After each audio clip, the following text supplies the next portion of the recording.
नमस्कार मैत्रिणींनो, पर्ल शॉपीमध्ये तुमचं स्वागत आहे. आज मी तुम्हाला ज्वेलरी मेकिंगसाठी बेसिक टूल्स काय काय लागतात ते तुम्हाला सांगणार आहे. सगळ्यात पहिलं बेसिक टूल आपल्याला कात्री लागते. ही मोठी कात्री आहे जी आपण हँडमेड ज्वेलरी, फॅब्रिक ज्वेलरी बनवतो ना त्यावेळेस फॅब्रिक कटिंगसाठी आपल्याला लागते. आणि हे छोटं कटर आहे. हे पटकन आपण याच्याने खूप छोटासा दोरा हे असं कट करू शकतो. तर हे छोटं कटर येतं, हे सुद्धा आपल्याला गरजेचं आहे. पुढचे टूल्स आहेत. हे कटर आहे, याचे एजेस खूप शार्प असतात. हे आपल्याला कटिंगसाठी लागतं. हे बघा, मी तुम्हाला दाखवते.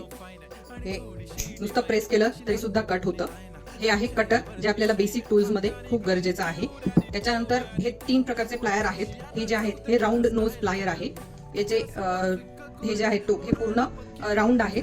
आणि हा जो आहे हा फ्लॅट नोज प्लायर आहे. हे फ्लॅट, हे प्रेस करण्यासाठी आपल्याला उपयोगाला येतं. आणि जो सर्कल आहे राऊंड नोज प्लायर, हे कुठल्या आपल्याला वायरला राऊंड शेप देण्यासाठी उपयोगाला येतं. बघा, आता ही वायर आहे, याला तुम्हाला राऊंड शेप द्यायचा आहे, कानातला अटकवायचा आहे, झुमके अटकवायचे आहेत, त्याच्यासाठी तुम्हाला हे लागणार आहे. हे इथे तुम्ही पकडायचं आणि राऊंड फिरवायचं. हे बघा, हे असा हा झाला राऊंड शेप तयार. तर हे राऊंड शेप देण्यासाठी आपल्याला हे प्लायर गरजेचं असतं. आणि फ्लॅट नोज प्लायर काय करतं, हे जे आहे हे आपल्याला प्रेस करायचं आहे. हे दोन्ही टोक जे आहेत हे एकमेकांच्या जवळ आले पाहिजे, या हिशोबाने आपण प्रेस करतो. की इथे ज्यावेळेस तुम्ही झुमक्याचा बेस अटकवाल तर तो बाहेर नाही आला पाहिजे, त्याच्यासाठी आपल्याला हे प्रेस. त्याच्यानंतर पुढचं आहे होल पंचिंग प्लायर. याला होल पंचिंग प्लायर म्हणतात.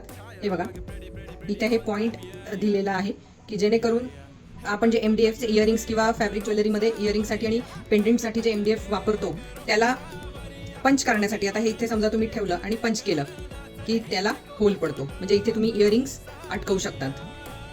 अशा प्रकारे हे होल पंचिंग प्लायर आहे. हे कटर आहे. हे फ्लॅट नोज प्लायर आहे आणि हे राऊंड नोज प्लायर आहे. या 4 गोष्टी आपल्याला बेसिक ज्वेलरी मेकिंग मध्ये लागतात. पुढच्या व्हिडिओमध्ये आपण बघूयात इयरिंग्स साठी आपल्याला काय मटेरियल लागणार आहे ते. धन्यवाद.